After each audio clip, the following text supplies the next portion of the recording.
Good morning, good afternoon, good evening, everybody. Welcome to the Talkin Kop. We're here for another full-time match reaction. It's finished at Anfield. Liverpool 4, Accrington Stanley 0. I'm your host, Matt. I'm joined by my regular cohort of Kev, Chris, and Ashley. Kev, the magic of the cups. I know you want to speak about it, so you can have first go at it. I mean, that's what it's all about, isn't it, Kev? Get your popcorn ready. I mean, we kicked off at 12:15. I put my telly on at 11:30, right? And I see 45 minutes of PR spin telling you about the magic of the cup and how it's brilliant and lovely and yada yada, kumbaya and all that horse shit, sales pitch, bulls, rubbish. And I watched a match where it was an absolute stroll for us.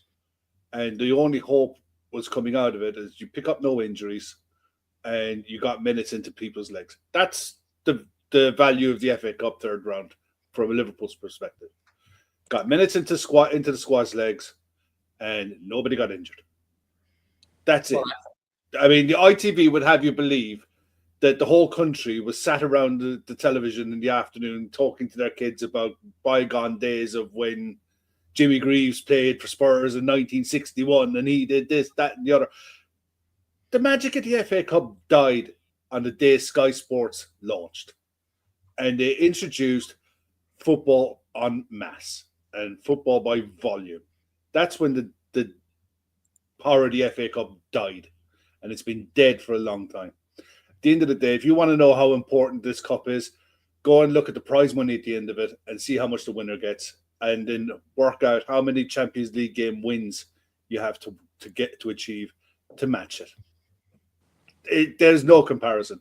There's the Premier League, there's the Champions League, there's the I Couldn't Give a Fuck Cup sponsored by Andrex until you get to the semi-final stage and then you start taking notice of it.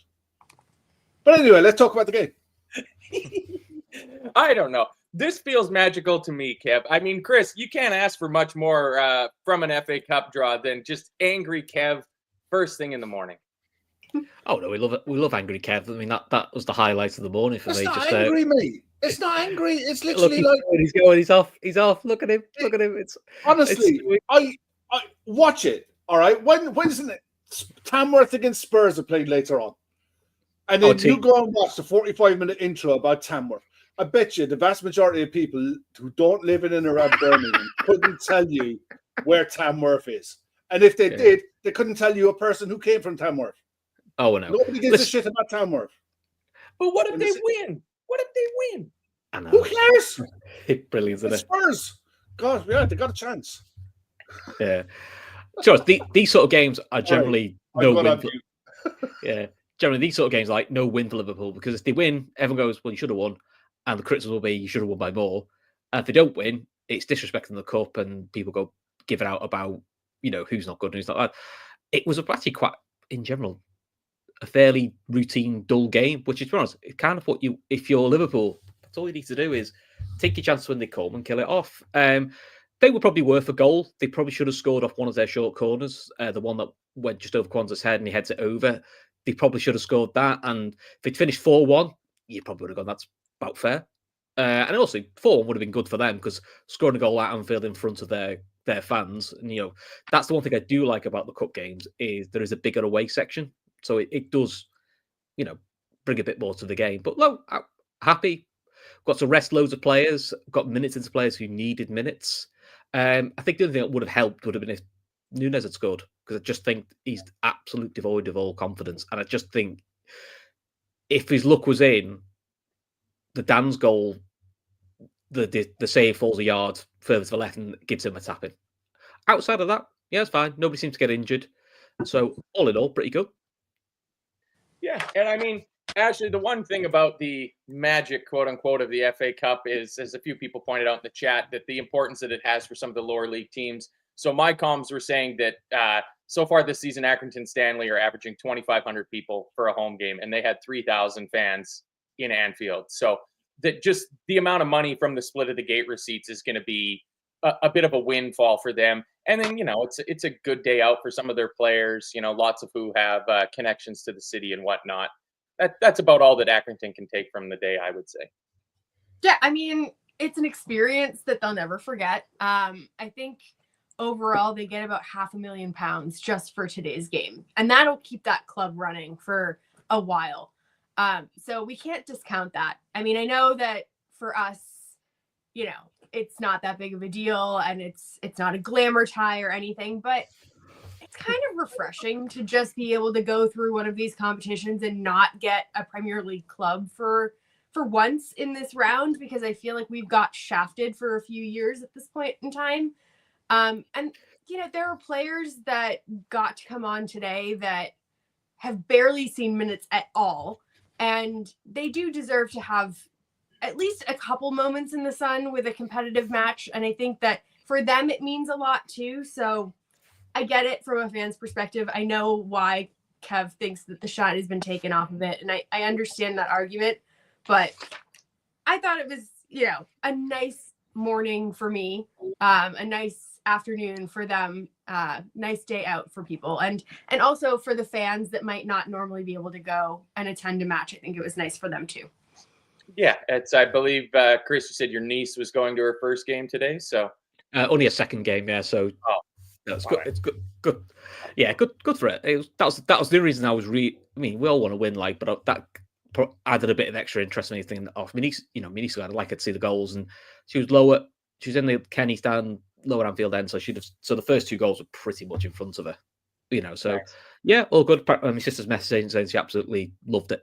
So yeah, all good. Yeah, exactly. And then, as Professor Apple points out here, Josh Woods had the time of his life because he's usually standing in the Kop. So getting he played well. He played well, actually. He played well. They played. Not to sound passionate, they did play well. You know, they've got a good manager. I think their manager, they said, was involved with Liverpool for a while. I think he was part of the youth setups. They said he actually was coaching Trent when he was 7. So there are quite a few ties to Liverpool in there, because plus it's a local team as well. So it was good. Did you know that it's 33 miles as the crow flies between Accrington and Liverpool? Did you know? Yeah, that? It's close. They talked about it for 45 minutes. I knew it was close. I didn't realize it was a little traffic joke. I mean, I will say the thing that I like about these early round cup games, because somebody pointed it out there, it's a no-win situation for Liverpool. You're expected to win. You're expected to win by a huge margin. So anything other than a comfortable win, and people start asking questions. But for me, Kevin, it comes on to the lineup. I like these games for the opportunity to get to see a player like Rio Ngamoa make his start for Liverpool. Our youngest ever player in the competition, second youngest player to ever play for Liverpool. But, I mean, he comes in. I mean, we get to see Endo again in the back line. That's just due to absolute necessity because of our lack of fit defenders. But Elliott gets a start. You know, Jota gets the minutes in his legs. But really, the big ones for me, we're seeing Tyler Morton get a chance to play some minutes. And this kid Ngamoa, because like I've watched a few of the clips of him for the unders, and like his ball handling skills are outrageous, and he showed it. Like the kid's got talent. Yeah, he's really, really raw. Look, this is why I like the early rounds of the League Cup as well, for that particular reason, because you get to see some of the youth players and the under-23s that you would have seen in pre-season, and they tend to wrap them up in cotton wool and they bring them out in the early rounds of the League Cup. And then again, you see them almost in the shop window, in the January window, for the third round of the FA Cup, if you get a draw like this. I mean, Ngamoa, he looks really, really clever with the ball at his feet. He's quick. He's going to get quicker as he gets older, as his body fills out. Very Raheem Sterling in how he carries the ball, but he carries the ball closer to him. He doesn't run like Raheem Sterling. He actually really does.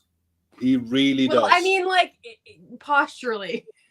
He does. You watch him when he dribbles with the ball. One of his arms are out to balance himself.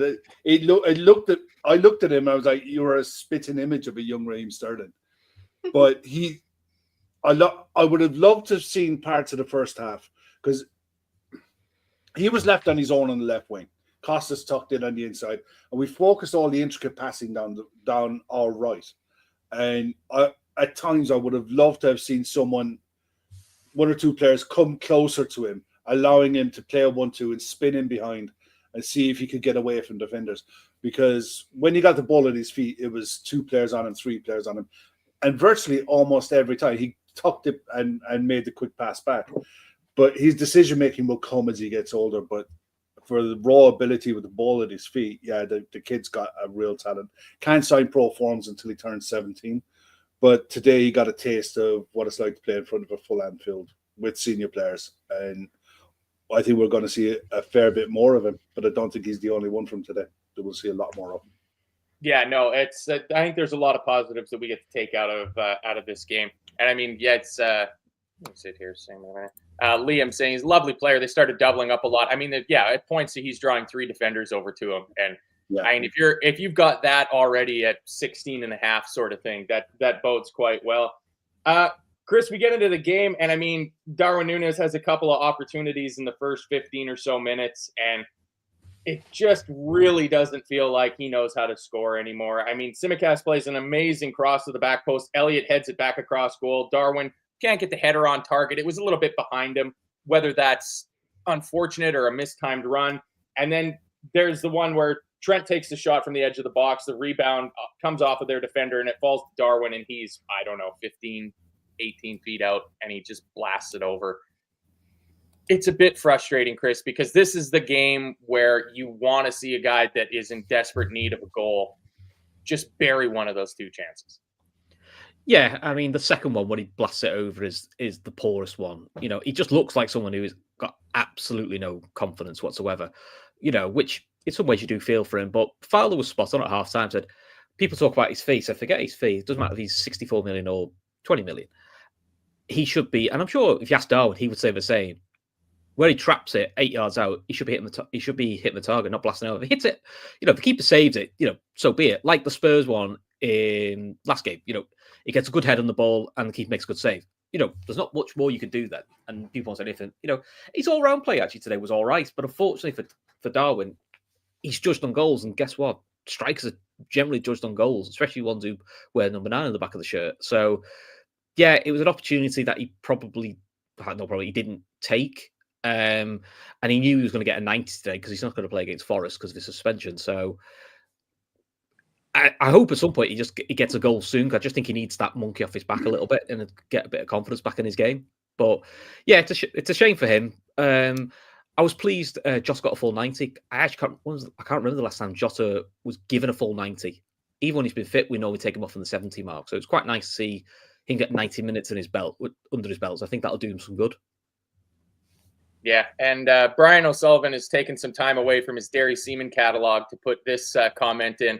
I want it to work so much for Darwin. I've been saying it'll happen for him, but I really think he needs a change of scenery now. The poor chap has so much talent. He'll probably go and bang 30 a season somewhere else, which is the unfortunate thing. But if you can't hack it at the top level, you can't hack it at the top level. Ashley, though, to give him his credit, he does get a goal involvement. I mean, Accrington have a free kick.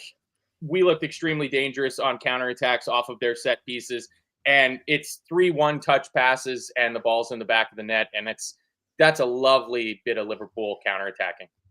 Yeah, I mean, it was about 16 seconds from their free kick to us putting the ball into the net, and the minute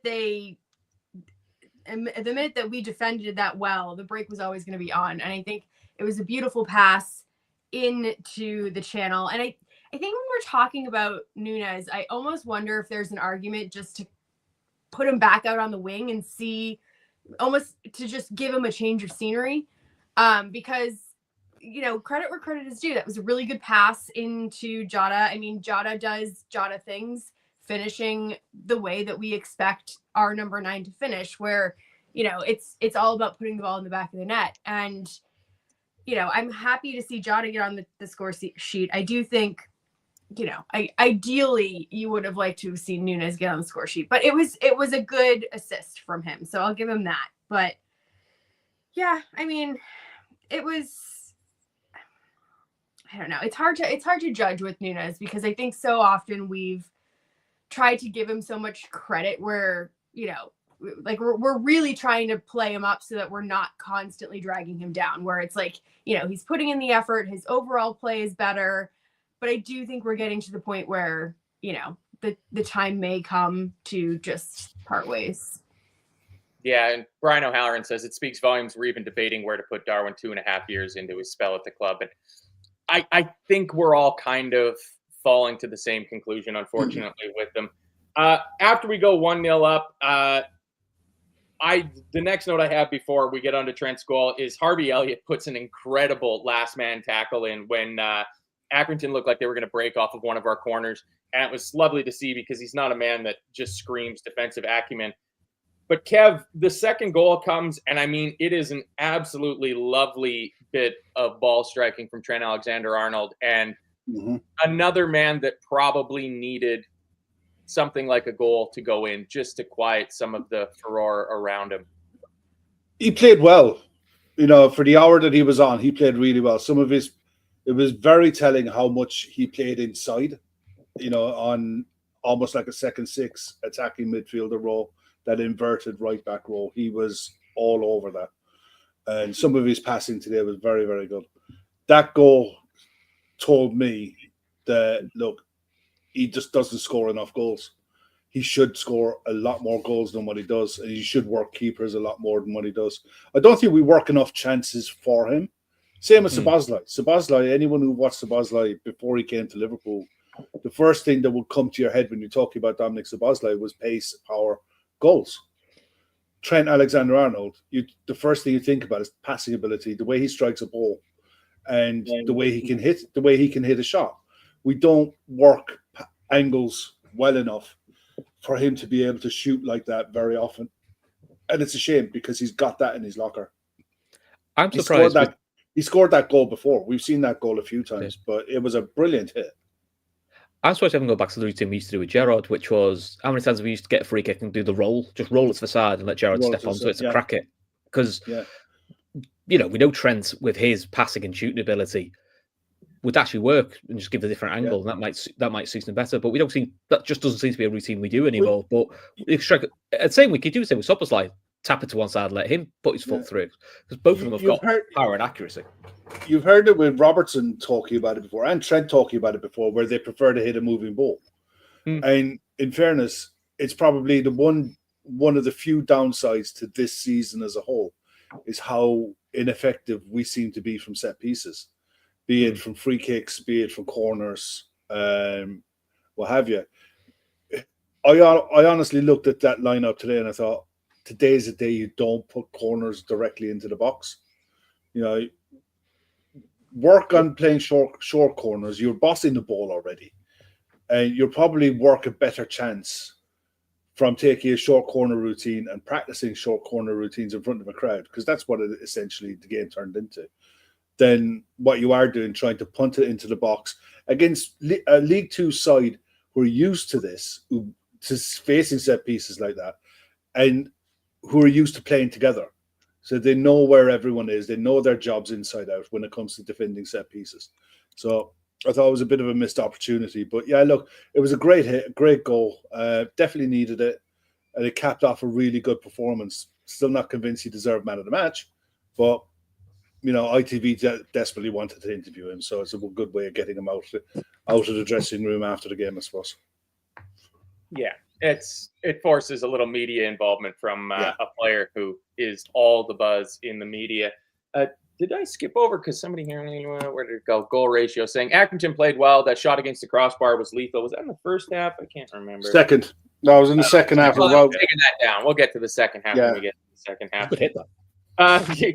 Before we come through to halftime, just want to mention to everybody, of course, that we've got our two charity partners that we're still raising money for. Fans supporting food banks in Liverpool, Lighthouse Cafe in Dublin, with an apocalyptic winter storm battering down on all of Ireland. I mean, Kev survived, thankfully, but places like the Lighthouse Cafe to help people get a warm meal are doubly important when the weather is poor like that. So if you can help us out, click on the GoFundMe link in the show description. Throw a few dollars in there if you can. Share the link into all your social medias. Help us get the word out. We'll continue going along with raising the money. Chris, we get to halftime, and a man who a lot of people were starting to ask some very serious questions about in Federico Chiesa goes through a strenuous warm-up and comes on for Dominic Szoboszlai, and he needed to have a good half, and I think he did. It was much better than his Southampton. Yeah, well, he was shit that game. Yeah, so to me, he still looks he does look like someone who hasn't played for a while, because I think he's still a little bit sometimes slow to react on the ball. I think, but that's going to come with games and, getting used to the pace of the league and how physical it can be. But you can see with his movements and you can see the positions he takes up, how he can or could score and create goals for us. And listen, the best thing that happened for him was 90th minute getting his goal. So he's now done the same thing his dad's done, because his dad scored in Euro 96 at Anfield, different end.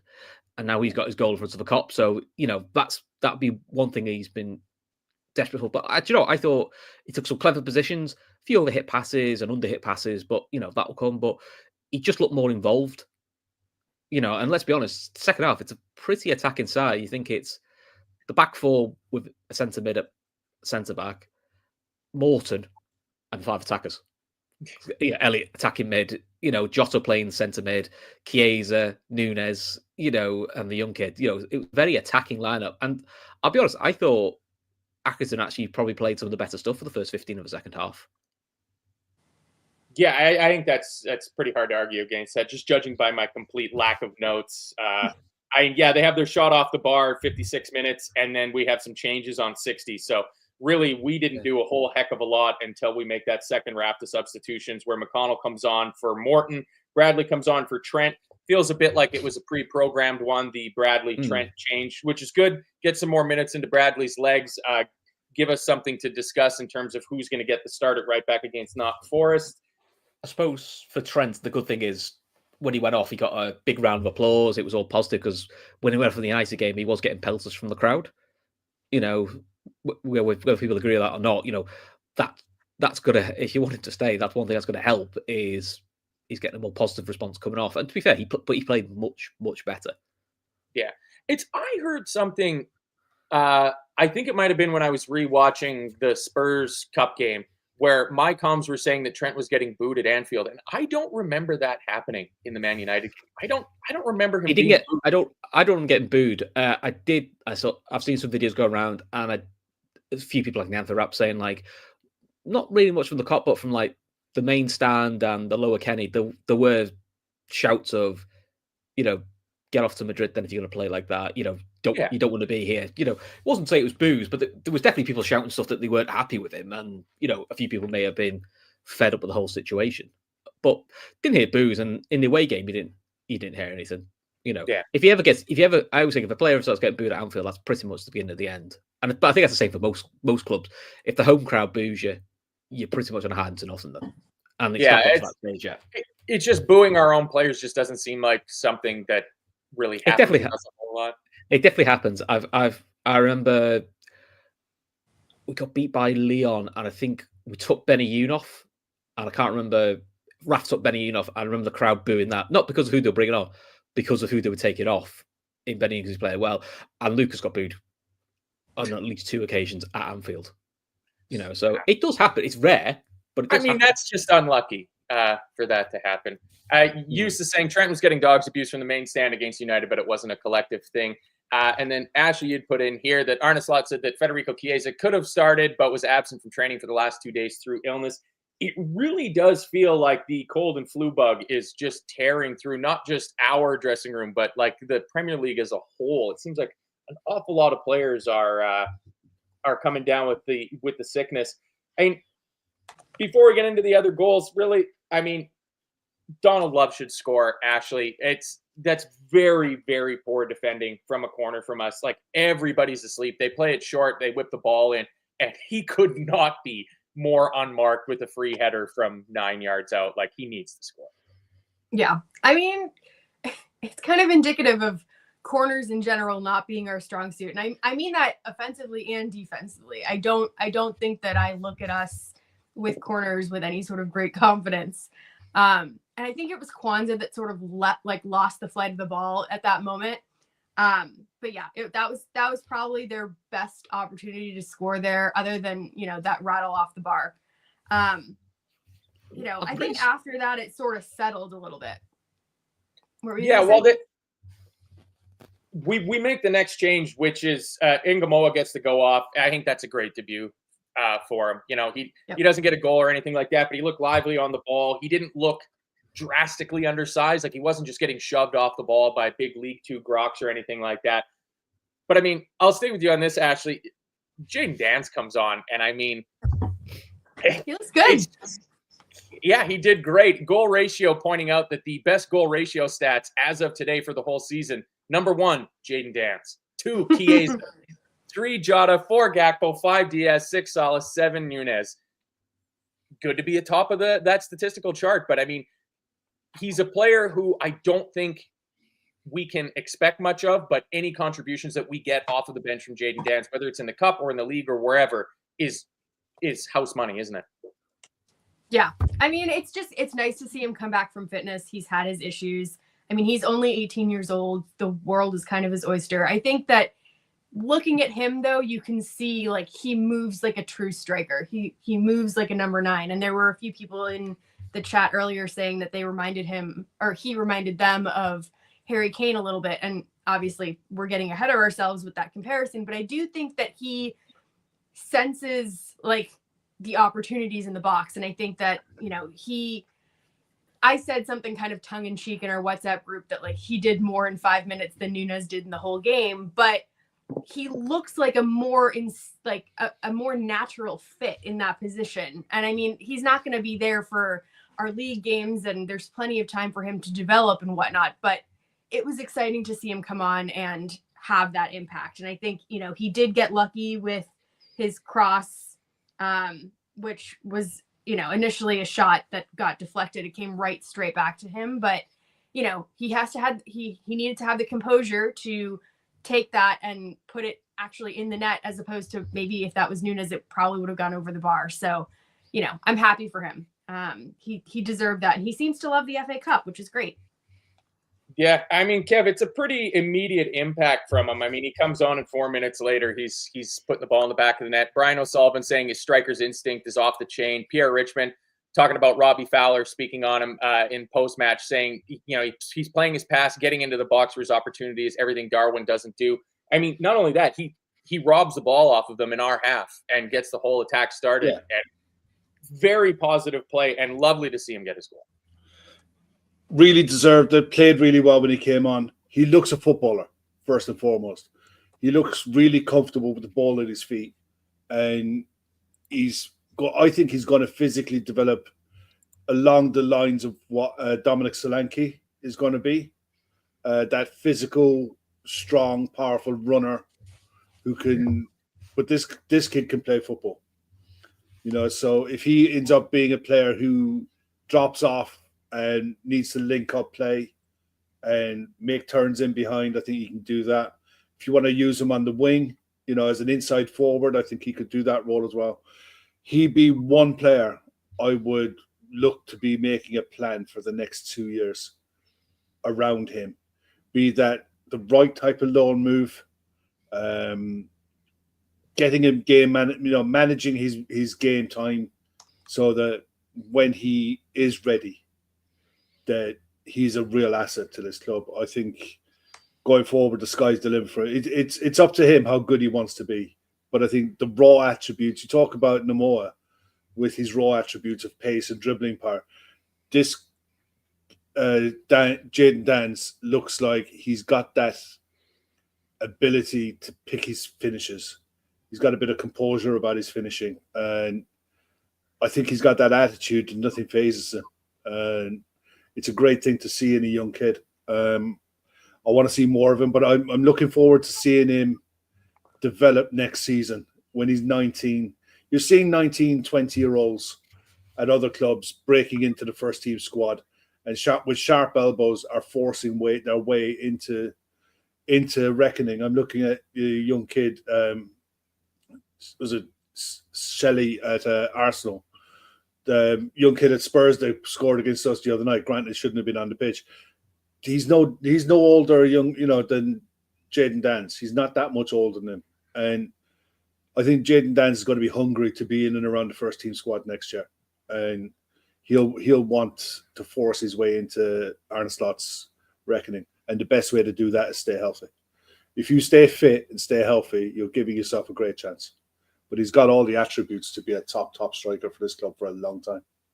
Yeah, and it feels like pretty much anybody that watched his little 20-minute cameo there saw exactly that. Yeah. This is a little out of order, but a quote from Slot talking about Jaden Dans. He says, "I don't know about a loan at the moment, to be honest. What I like most about him and most of Academy of players is the mentality that he has, a compliment to him and our youth academy." So again, that's the structure that was put in place, with Jurgen Klopp and building that academy up where you can bring in these ready-made replacements. And I mean, along that lines, like I thought James McConnell did everything that Arne Slot would have asked him to do as well, getting in there for it.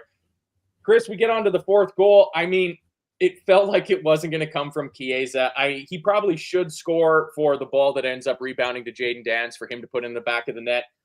Then he hits the post, and then finally he gets his breakthrough, like you said. And it was a bit of a seeing eye dog, that one, that it just kind of sneaks in at the far corner. Yeah, it didn't have the massive amount of pace that you thought it was going just wide. But I mean, look, it's as precise as you can get posting in. Look, pleased for him because that's it's a big thing to get your first goal for the club. Especially when he's had an indifferent start, and first goal in front of the Kop. After a decent 45 minutes, the hope now is build on it. So, next time he gets this opportunity, try and replicate something similar or better and sort of build up to it. But no, I was pleased for him. That probably one of the goals that pleased me most is you want to see a player who's only just joined the club start to hit the ground running. And, when they have a bit of a slow start, you want them to sort of kick on ideally. So, yeah, no, I was pleased with it. Nice hit. Deserved it. It felt like he was going to have one of those days where it just wasn't going to go in for him. But, I'm pleased he got his goal. Yeah, and it'll be a bit of a relief for it to come off for him. And I mean, coming out now, learning that he was, ill and he missed training kind of puts into perspective, because when the lineups dropped, I mean, I woke up and the lineups were already out because the game was on at 6:15 in the friggin' morning.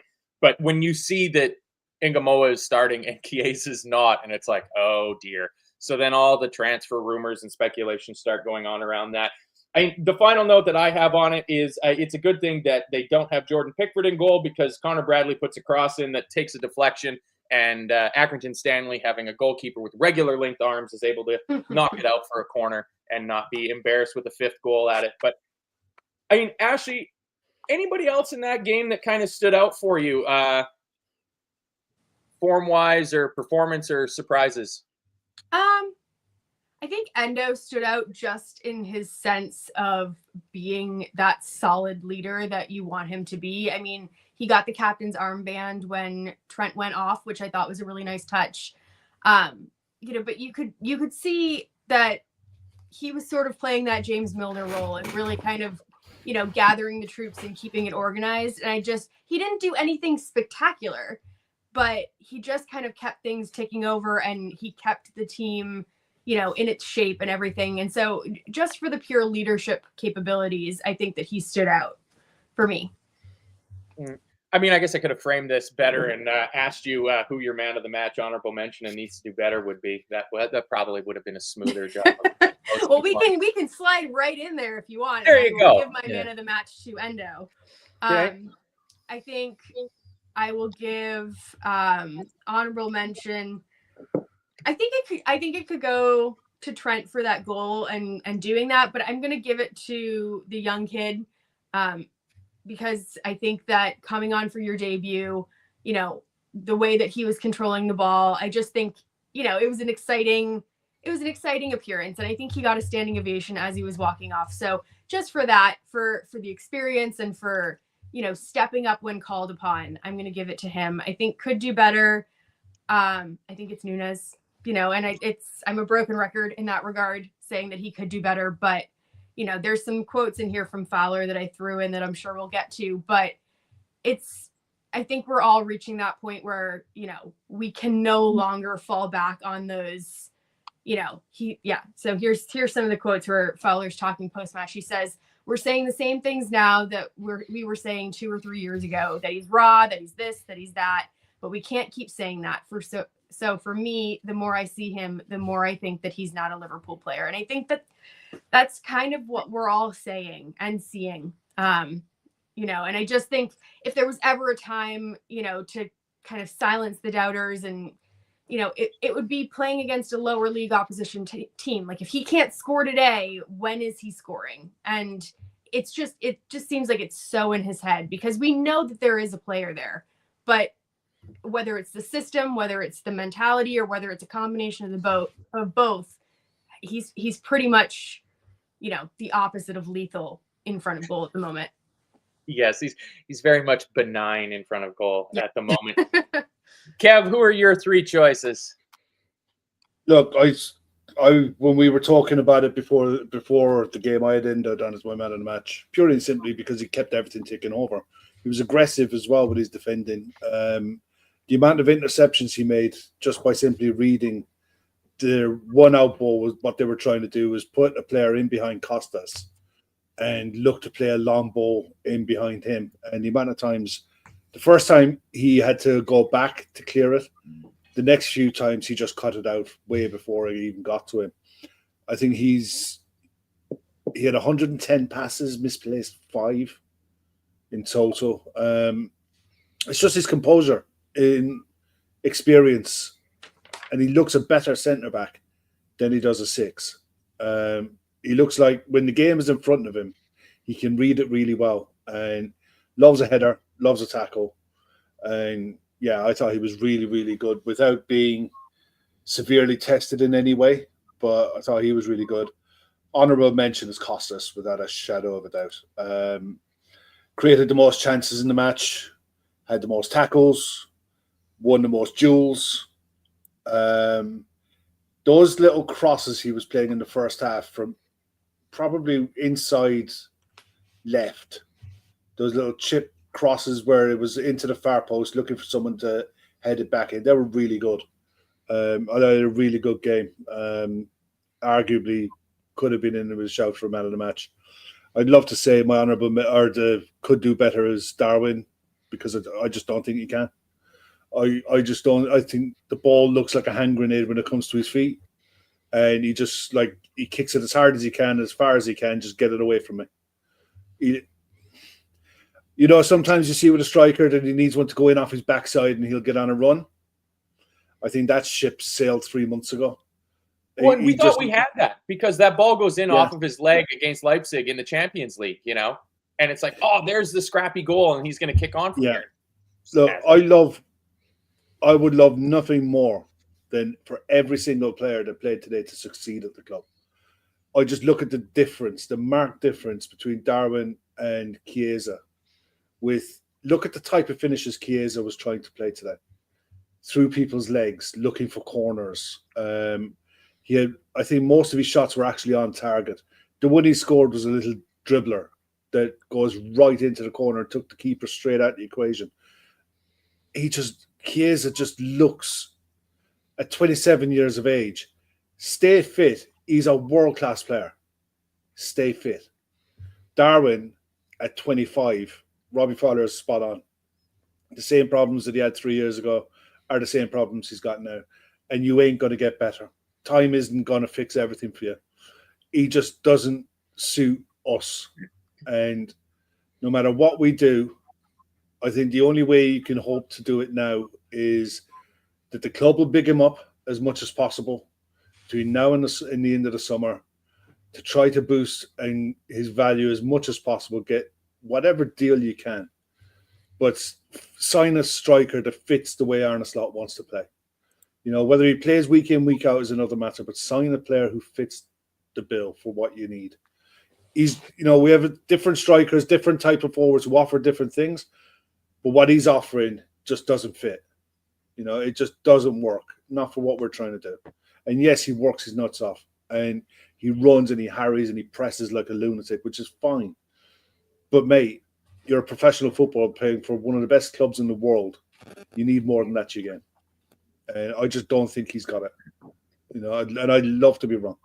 I would hand on heart love to be wrong, but I just haven't seen anything in the last 12 months to tell me that I'm wrong. Yeah, I know on the Darwin Núñez thing, obviously, if he can turn it around and end up having a great career at Liverpool, we will all happily eat our words. I think I can safely say. Oh yeah, with ketchup. Yeah, I'm more than happy to be like, holy shit, was I wrong on Darwin Núñez? Boy, he is banging the goals and he's scoring 30 a season for us. But Chris was wrong on Costas, and he just doesn't shut up about it. Oh, I know, but I mean, hey, I think I'm still right on that. To be fair, He's good at weightlifting. I would watch what you say. Did you see him curling 275? I mean, that's why he keeps getting done on the spin. He's too heavy now. Sorry, that was too easy. Snap you in half. He's going to snap you in half. There were people that went in early on Darwin Núñez, and it felt like they were putting the cart ahead of the horse a little bit. And now those people get to be a little bit vindicated, I think, because it's just sometimes it's just wrong move, wrong time. I think Jerry put in the comments, he looked dangerous in Benfica. He did. When you signed him, you thought, well, this looks like someone who could work. But we're still getting used to Slot, so we don't actually know what Slot wants from his number 9. Obviously, more goals than we're getting from Darwin. That's a given. But as in, is it a physical one like Dan's and Dow, or is it more a Jota type, small, tricky player? So, but we'll find out over the length of time, I would say. I agree with the guys in terms of man of the match is Endo. He was solid. He was an experienced player. Trent had a good game. Must do better is Darwin. I'm not going to say any more on him because it just feels like you're going on with that too much. Honorable mention, I thought Elliott did well, actually. Since he's not started for a while, I thought, he started wide right. Second half, he came centre mid, took a couple of whacks, but I thought in link play and his all-round play, I thought he just slotted in and did pretty all right. And listen, my mate Costas, what can I say? He was fine. He was absolutely fine. Back four-wise, he was no problem. If Kanasi can't play at the weekend, on form, you would actually pick Endo over Kwanzaa at the moment. Because Endo actually, in these 2 games at centre-back, has looked more solid than Kwanzaa. Listen, that doesn't mean Kwanzaa's not going to become a very good centre-back, but based on form at the moment, if you play the man in form at centre-back out of those 2 is Endo. Yeah. And he has played more games at centre-back than centre-mid, I found out recently. Which is shocking. I mean, just absolutely shocking. But I said that after, I think it might have been wouldn't have been the Southampton game. Or maybe it was. But, Arne Slot doesn't seem confident in asking Endo to do that midfield 6 role. So he asks him to fill in as a deputy left center half. And Endo just goes, you got it. Throws the mouth guard in and just goes out there and does his job. So, I mean, that's the kind of player that it feels like you need, like that role player that you can just kind of put in wherever. And actually, you hit the nail on the head with the James Milner kind of comparison. Same sort of player, loves a tackle, looks hard as hell out there. You don't want to be running into him on a cold night. So, Endo would have been my man of the match. It makes me happy to see him out there playing center half because he just looks out of place. He just seems small for a center half.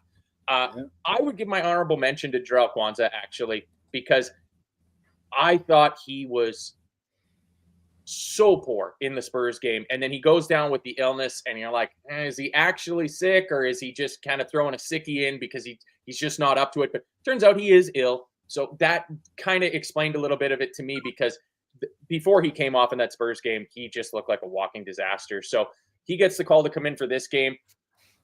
He seemed assured enough at the back. He did a couple of Joel Matip type runs. The one he gets a little 1-2. I think it might have been with Morton in the midfield. Gives him a little cheeky Bobby Firmino around the corner return pass, and he just continues his run going forward. But you need to kind of see that because Jarell Kwanzaa is going to play matches for us. He's just going to. We need him to. So it's good to see him kind of stick his head above the parapet again and stand up and kind of be counted. We get the clean sheet at the end of the day, so you got to be happy with the defending all around. In terms of my could do better, I mean, obviously you can say Darwin. I mean, I think Kev, you might have hit the nail on the head that it might be physically impossible for him to do better.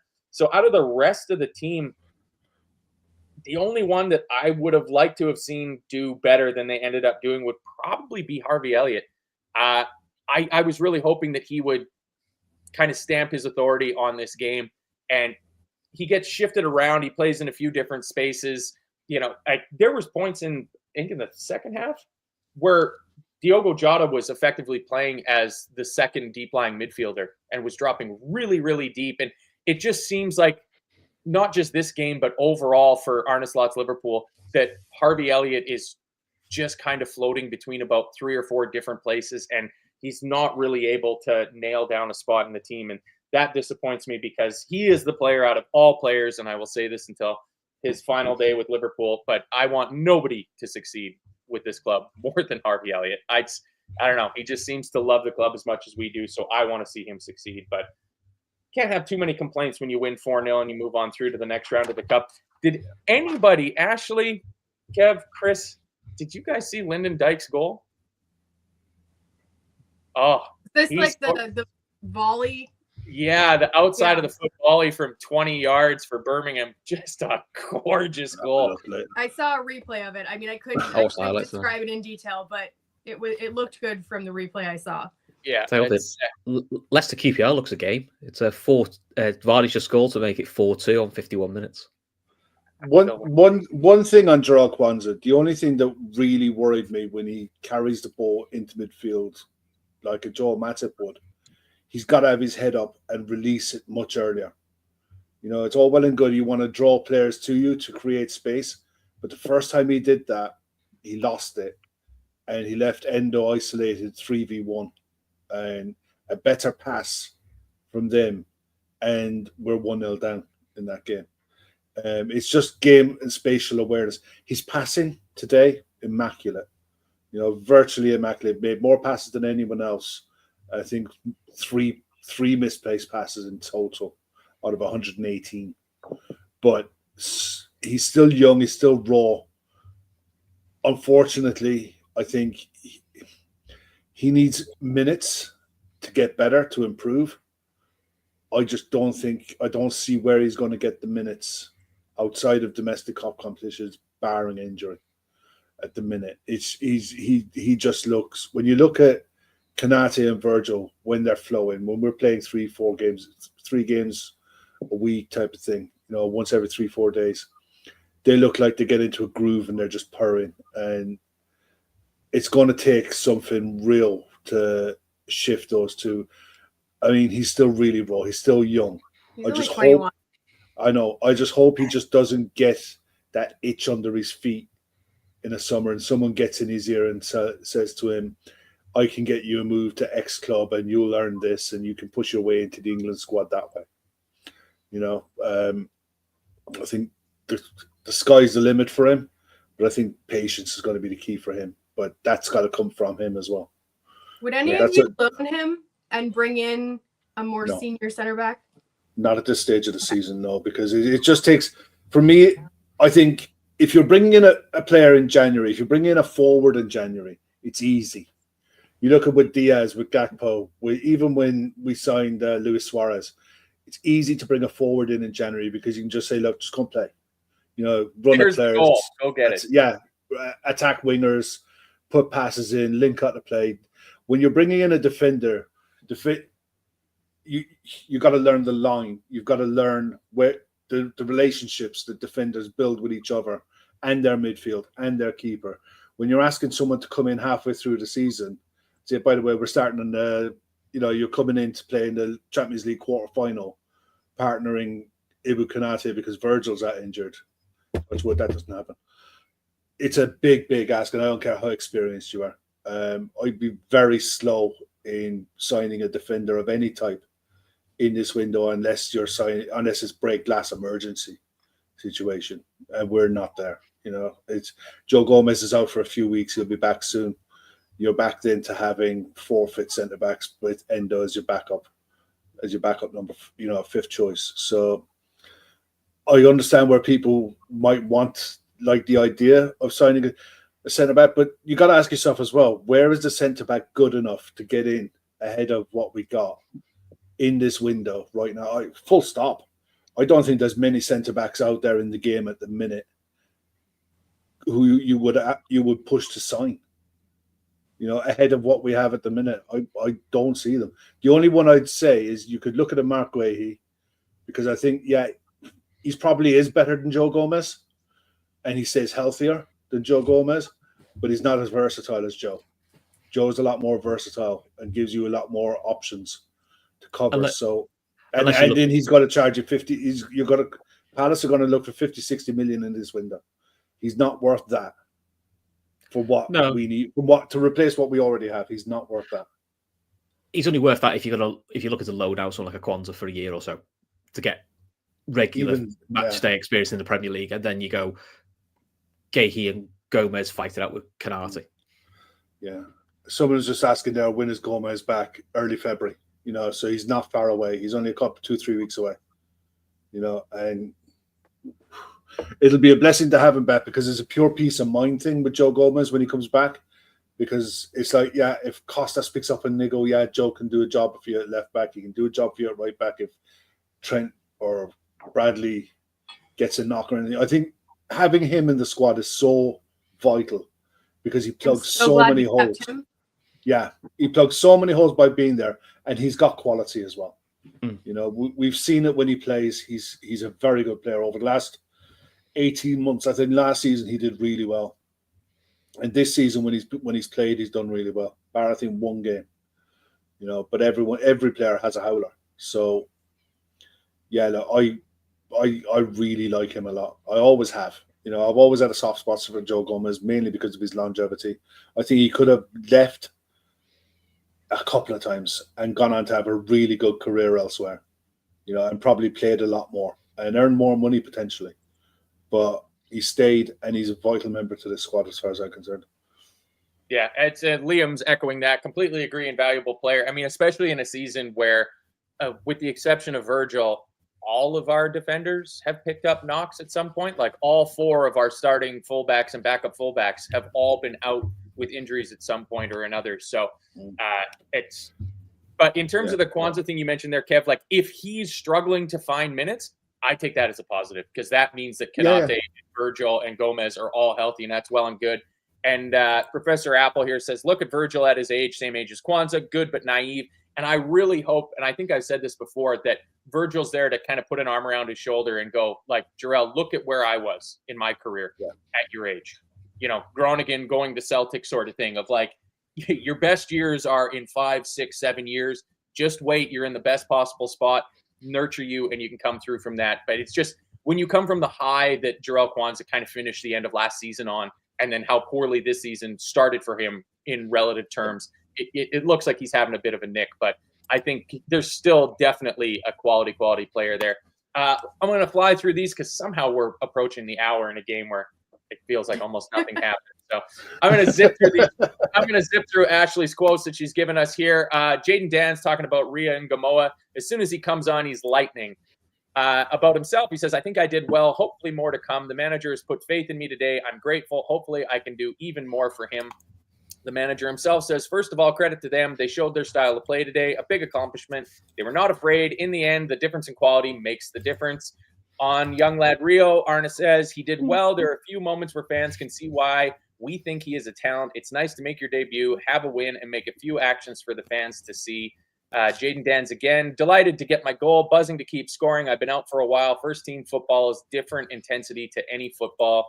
Arneslad on Fede Chiesa says, you want to score your first goal, especially in front of your own fans. Let's not get carried away. Accrington are a League 2 team, but a good next step to be available and to score. Slot, the biggest reaction Trent could get is the reaction he got versus United. Every player has bad games, but when Trent has a bad game, everybody has an opinion. Maybe it has to do with the contract situation. Maybe. Again, on Chiesa, Slot says, if a player is fit and doesn't get a chance to show it, it's a frustration. Best part of football is playing, doing well, winning. If you don't play, it's difficult for every player. And then once again on young Rio, he says he has been with us for half a season. Every time he comes training with us, we see his quality. He can dominate 1v1, very quick on feet, and can change direction. What do we got here? Fun facts. Fun fact, Jaden Dan's is only the second ever player to score his first 3 goals for Liverpool, all in the FA Cup after Jason McAteer in 1996. Now that's a blast in the past, isn't it? And that is a fun fact. And then, because heaven forbid we get through a show in friggin' January without some transfer talk, Napoli boss Antonio Conte says winger Kavica Kvaratskhelia has asked to be sold, and Sky in Italy said on Thursday that PSG's negotiations with Kvaratskhelia were progressing quickly. I have been told by a little birdie that Gav is actually flown to Napoli to try to abduct Kvaratskhelia and bring him back to Liverpool with his short socks and all. Sky Sports is reporting that Liverpool would monitor developments with the 23-year-old. And then I just want to give a special thanks to Derek McCormick, who gave us a €10 super chat saying, I hope young Dan's makes it at Liverpool. I think we can all agree with that. Yeah. Thank you very much for the super chat, Derek. That money will we'll pay the dues to YouTube for it, and the rest of that will get dumped into our GoFundMe for our 2 charities, which, again, we are always raising money for. Ashley, anything else before we get out of here? No, I think that was a Solid Saturday morning performance. Saturday afternoon for you guys. But yeah, solid performance. We move on. No injuries. It was a good day. Yep. Kev, parting words? Perfect performance for Arne Slot. He'd have been delighted with that. Minutes into the legs of players who needed them. No injuries. Players got goals. Clean sheet. Happy days. Into the hat for the next round. There you go. And Chris, thoughts on the magic of the cup? Oh, it's the best cup competition ever. I don't know what Kev's talking about. He needs to get into the magic of the cup a lot more. I don't know what's wrong with him. No, jokes aside, the third round's just about getting through, especially when it's these sort of bananas. Because, as Ashley said, it's about time we had like a nice cup start. Because normally it's Wolves away or United away. So it's something horrible normally. So listen, job done, nice and easy. Move on to Forest now next week. That is the biggest game of the season. Yes, that's the one that has been circled triple time on Arne Slot's calendar for about 4 or 5 months. So there are some demons that need to be put to bed there when it comes to. He's got a t-shirt. He's got a t-shirt, Arne Slot. If we win it, so he can rip his shirt off and just says "I hate Forest." He's gonna walk around. He's gonna stick He's gonna do Graham soon. Put a Liverpool flag right in the middle of the centre circle and walk off.